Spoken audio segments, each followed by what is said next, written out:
Natulog na ba ang tanan? Or nagpatulog-tulog lang kay di pa katulgon. So karon mga Kordaps mag-istorya ta ani no. Ani ni siya. Mabutid ang time mga ka-Kordaps bang ana gining tapulan ka ikaw mag-respect ana sumpahuway sa ka pila ka oras or isa ka adlaw ana ba.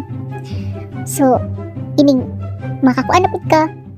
Maabot na pud ang time nga kugihan ka dito taman-taman jud respect ka hantud kapuyo ni sad. So na ako ikuan sa inyo mga Kordaps para madali ta ani. Kung i-share nimo akong video, i-share po na ko imong video. So, ang ako lang advice sa inyo mga ka-Kordaps, no, kanang i-enjoy lang jud ang ang kinabuhi sa social media, no, nga ay ganahan jud to din na sa social media. Oh, daghan naman jud kay tang vlogger karon, gusto naman jud mag-vlogger ang tanan. So, mag-vlogger kaysa mag-ginaritis din haa, di ba? Di ba? So, yung nga mga ka-Kordaps, mukhang yun sa inyo pa. I-share po na akong video. Uy, i-share ba? Kaya mo share po ko sa inyong video. I-share niyo akong video. Na, tanawa lagi mga Kordaps pag i-share niyo akong video. Hindi mo magmakay ka. I-share ko na ko na inyong videos din na para malipay bud mo.